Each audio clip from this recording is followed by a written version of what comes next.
Well, hey there, YouTube. Well, we're going to try another record here on a different subject and see if all goes well.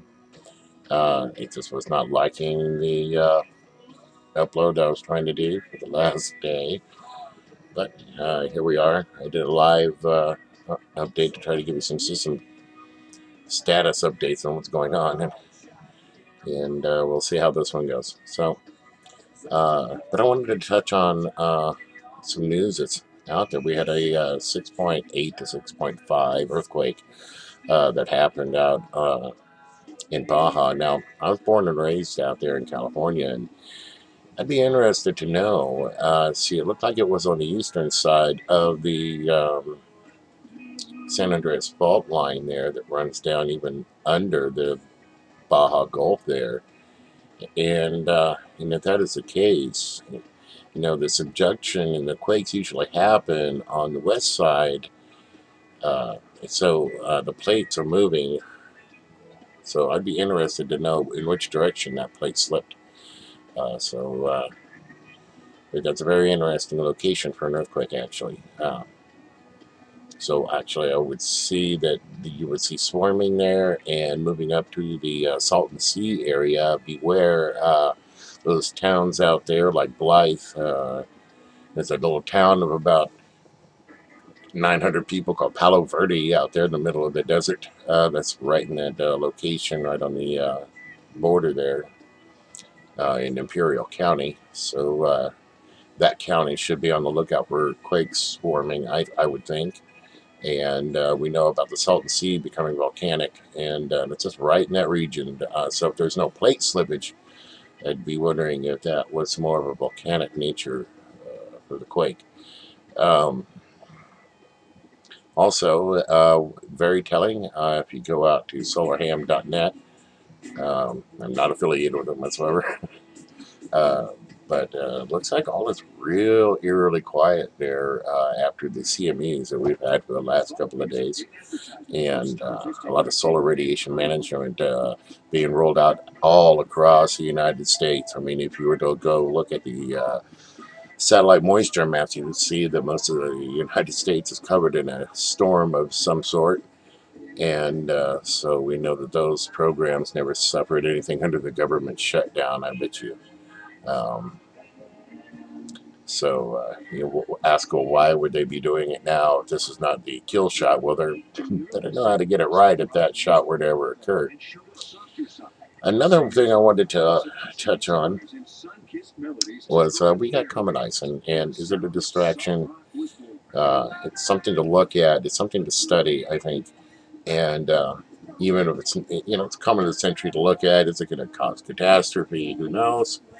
So far, so good as it's been traveling in. Uh, I see that maybe it's done a little bit with Mars. I have some inside information on that.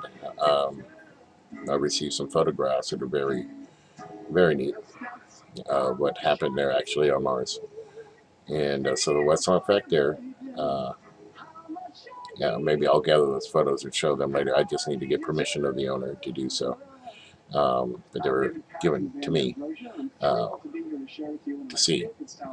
Anyway, uh, they were telling me, "Oh, you can't turn a camera around." No, they were looking at Mars. Okay, very closely, and they can, and they did, and I just happened to get a hold of some of those. But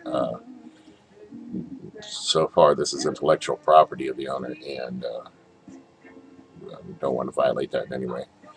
Um, but needless to say, that ISIN did have some effect. Uh, and you might have some naysayers out there. Well, that's fine too. Let's see your proof too that it did not. And I'll show you if I can get the permission. Uh, I certainly can get to share their content. We'll see about that. I just need to also verify to another source I have to. Uh, Given that, like I said, real eerily quiet out there after the CMEs, and we got another one actually that'll be brushing on by. And and my approach to space weather or our solar weather and sun activity is that there is a direct connection between the incoming from the sun, whether it be coronal holes, whether it be CMEs, filament eruptions, all that energy, the light even has an effect on our weather right here on Earth. You know, the sun comes up, it warms up the ground, and it warms up the earth. Okay, so we know that the sun will directly affects the weather here on Earth. So we should be looking at what's going on in our solar system. There's rebound effect and things of that nature that have been studied. And I'm sure that the professionals that be understand all this too. But for when you come to the issue of weather modification, I think they're also taking advantages of solar activity as well. We know that if we have a comet like Ison or another comet, hey, it could be in this ice, and there's tons of comets out there, folks. So that's why this is at least worth studying the behavior of, and thank the Lord of Heaven that this would be the one that we have to be worried about. But let's touch on Shoemaker Levy 9 and the impact of Jupiter with that comet, okay, with multiple objects. I think, there was, how many objects were there? Like 12 to 15 impacted and left permanent scarring. Now, some people say you can't see the surface of Jupiter. Why? How can you leave permanent scarring in a gas giant? Maybe it did. What you see at Jupiter is the actual surface in some nature that left this permanent scarring after the comets hit and changed the surface of Jupiter forever. And if you were to look at the real photos, it lit Jupiter up on fire. It literally almost turned it into, it has the potential of becoming another sun, much like the 2010 movie. And that happened. A comet hit there, and in a way, you could have a situation where a rather large comet, I think it would have to be larger than Ison, but having multiple objects breaking apart and hitting the sun 20 times within a given period of time is going to unleash such a massive amount of energy towards the Earth, especially if it's over time. You can guarantee you're going to get a bunch, and can trigger megastorms right here on the planet. Ionizing type of lightning bolts that would take out city blocks, buildings, things of that nature. And it would also cause huge hailstones, okay? Just like the ones that they had in India that destroyed homes and crops and killed people. Okay, these things are 12-pound hailstones. Can you imagine? A 12-pound hailstone is about that big, okay? And so that would be considered a plague of hail. And also, you would see it mixed with fire. Okay, what do you think is causing the megastorms? Those incoming CMEs, the plasma, and everything that's penetrating and getting through our weak magnetic shields. Some of these could even get bad enough, and this is almost kind of getting it from the movies in a way. There's been a few movies that pulled on this. Megastorms that would cause snowstorms and pull in such cold air from the upper atmosphere that it would freeze everything in its place. Day After Tomorrow, I think, was that had something to do with that one on that movie. But yeah, that can actually, and it probably has occurred in the past. Yeah. So, and we weren't burning fossil fuels millions of years ago, if you want to go with the scientists on that, where you got,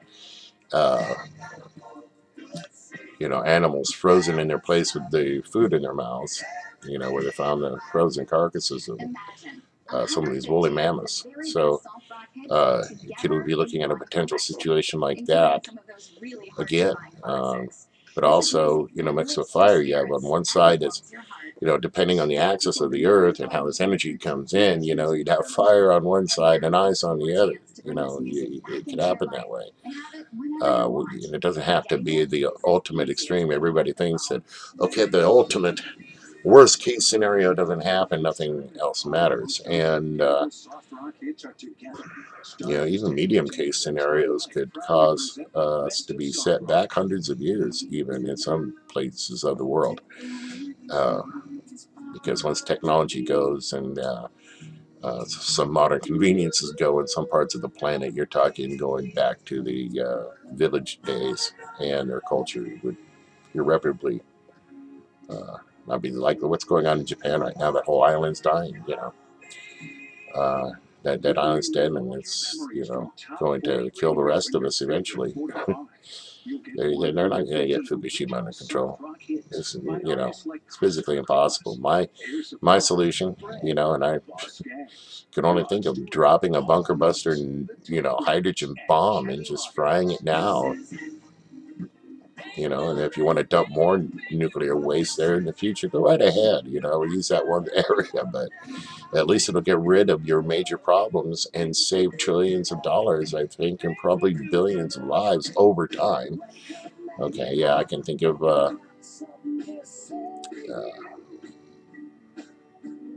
a point where immediately there's going to be a loss of life, but right now that's already done. Okay, there's not much we can do on that. So yeah, just listening to some country videos here and cruising the science sites here. Like I said, out here at solarham.net's a good source. It's got a lot of good maps that are available. Some not during the government shutdown. Yeah, what a bunch of BS there, right? We have this situation also that's occurring in our politics. Not which is Diane Reedy, but when I contacted some of the sources there in Washington, there was a sense of something else going on. So everybody really gossips there. Really, I mean, it gets around really quick, and depending on what side of the aisle you're on, what kind of story you're going to get out of what's going on up there in Washington. What I wanted to point out also is that the BZ rate is like really, really low. I mean, it's non-existent if you were to look at it. What do we have on the? It's 0.6. 0.6, and the solar wind is 361. I mean, what it reminds me of, if you were to get an idea of what my focus is on space weather equals Earth weather, it'd be like being out in space on a cold winter's night with no wind, and have you ever been out in the frozen tundra where it's just totally calm but totally freezing? It's actually a beautiful feeling if you're into hiking through frozen tundra. I've done that a few times when I was younger, and it's just wonderful. You just kind of get a second and a third wind, and that's the best way to travel, I think, if you're ever out in the elements like that, in the cold, is to travel at night and rest during the day. And in fact, you'll sleep better. And it's really beautiful, especially if you get a full moon like we have tonight. If I were to go out there with my camera right now, you see the solar radiation management deck that they have even out at night now, and the moon is just so bright it's like twilight outside. It's awesome. But that is my idea about the rebound effect. That is light. It's bouncing off of a rock and then coming at my geographic location. Okay, and maybe the chemtrail at night to even block or minimize that energy. That's why there's this little clash between radiance, which is more important, the coronal radiance, and we got the coronal holes that send the energy our way. I mean, it all works together, but the radiance, I think, it has an immediate effect, and I think it's one of the things that they're mainly worried about, and they utilize the other coronal either mass ejection or coronal hole energy that comes our way, and then they have the compounds that they spray in the air that will react with light, radiance, heat, the energy that does get through the magnetic fields, because some of these compounds are aerosized metallics, and some are nano-sized, and they even interact with it. Some people call it smart dust, but it's not that smart dust. It's what you probably heard in the internet. So Yeah, my wife's waking up here a little bit. You could probably hear slightly snoring in the background. But anyway, um, E&E also has some very interesting news about Fukushima. Uh, we're talking about the first-hand experiences of fishermen or seamen or mariners that have been traveling the Pacific Ocean and said, "It's just dead. There's no life out there, and what life is out there is dying." You know, like the whales have got tumors and etc. I like E&E News. We tend to get source news out to you unfiltered, and that's appreciated nowadays. They're on slant. I mean, their focus is on energy news and uh, how it affects us, and it's not good there at Fukushima, guys. And I encourage everyone to get as much information on it as they can. Google it. There you go. Okay, and listen not to what General Electric might tell you or TEPCO, or those people are just using that as a money pit to suck taxpayer dollars. You need to understand something about Japan too. Is it's basically a state of the United States, and so uh, given that, you know, we basically own them when we nuked them twice. And I tell you, these are resilient people, and they're not going to recover from this. Okay. These people should be evacuated off the island at the very minimum. Their children and other people that aren't as affected. But, you know, how do you do that? I mean, where would they move to? You know, China wouldn't want them. Korea wouldn't want them. They warred with each other. Now they're warring now over the situation. Imagine if you're the Chinese and you say, you know, you got a horrible situation over there. And then they want to open up the other reactor on the other side of the island that's facing right at those land masses that has already got nuclear damage there, that's already leaking radiation itself on the other side of the island. Fukushima is not just the only reactors there on the island that have problems, very bad problems, and they want to keep using these reactors to generate electricity and send people electric bills. Really? I mean, they'll send the government the bill for the cleanup too, and now they want international help for free. Really? You want international help? How about a hydrogen bomb? Honestly, you know, you're not going to utilize this spot to keep gouging the world of its wealth and resources, and sit there and cry about it when you should have done something about it 2 years ago. The Russians have been scolding you since the beginning, and the Americans have been silent. I mean, what kind of world is this when the Russians are the ones scolding and the Americans are silent because they know they're the ones that have to admit that they're polluted as well? You know, how do you get people to move here? And, oh yeah, move to America where you can have nicely, freshly irradiated land from Fukushima, Japan. That's what our so-called debt is relying on, is immigration. Did you know that? Because everybody's mortgaged here. My child is mortgaged, I'm mortgaged, and their grandchildren are mortgaged. So the only way to get at this deficit is to import people so they can mortgage them as well. Oh yeah, come here, become a citizen, take our social security number so we can track and tax. Okay, so beware, you immigrants who want to come here, because the gate don't swing both ways. Once you're here, you're stuck. You can't move out of America anymore. Nobody has the resources to find a nice spread in the southern hemisphere, like the Bushes they did in Argentina, and now they sit on top of the world's largest and cleanest aquifers, and they can tap right in it on the property that they're on. They're not stupid. You know, water is going to be more valuable than oil. Uh,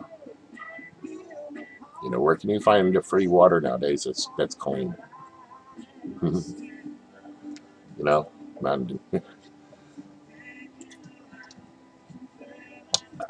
yeah. Anyway, guys, I'm going on 20 minutes. Hope I haven't been boring you too much, but again, um, I want to be talking to some scientists, actually. So I'm going to start with the high school scientists and see what they think, and then kind of move my way up. I might even start with my local elementary school here. If they got a science teacher, start with it and say, what do you think about weather modification? Do you think they're modifying the weather today? And so, if, how, and why? Are these things safe? What should the policies be? And then go up to the next level, that maybe work into some private consultants, but let's see what the educators are teaching our children, and what their ideas are on this, because we know it's happening. There's no doubt about that. It's the policy and the approach as well. And technique is also very important, because one of the techniques, I don't know if you guys know this, but is they use scalar waving. Scalar waving is at the 2.4 gigahertz, 2.2 to 2.6 gigahertz range, all around in those frequency ranges. That's actually breaking the biological border, or like this barrier. I mean, and what I mean by that is, how does your microwave cook meat? It not only has to boil your coffee or water for tea, but it also has to cook meat. Okay, that's frequency interacting with the biological barrier. And that's what they use on cell phones, Wi-Fi. This is I think it's a 5 point something gigahertz, but it splits it up the bands and stuff. So given on the power in which it is transmitted, like your cell phone towers, or your cell phone, if you keep it right next to your ear for over a given period of time, those frequency waves are interacting on a cellular and biological layer, not just the surface. Okay, it penetrates and can interact with all your cells. And so scalar waving in the same way is that your cells communicate in a scalar method. Okay, how do cells communicate one to another? They vibrate at certain frequencies, one to another picks it up, and they actually communicate in pictures, not in words. Okay, so there's a lot of science that really needs to be done on this as we continue to break the frequency barriers. I mean, if 2.6 gigahertz is so many 1,500 watts in a small box, well, bake a potato or cook a steak if you want to microwave. But imagine what these big towers are doing. Imagine what these NextRad microwave pulse type of technology that you see in every major city around America is doing. That they say it's your radar to give you images and to keep you safe. Well, we'll see how safe it really keeps people. We're surrounded by it. And but anyway, I think that's enough on that. I can't share it all in one video. But I hope this is finding you good. I hope this uploads well. I hope the audio was there yet again. And also, again, please pray for Diane Reedy and her family. I hope everything is going well for her, and that she doesn't feel like retreating into a cocoon, but to let her light shine, and not have to defend herself whatsoever, because it's the devil that's the accuser. Okay, so there should be no accusers on her part, and I hope she doesn't feel intimidated about retaining her employment there. You know, those people that interacted with her should be disciplined and dismissed, not her. So, I mean, and that's the way it should go. Anything less than that is just uncivilized. You know, just, they shouldn't have treated her like that at all. So, anyway, again, enough said. Talk at you later. Peace.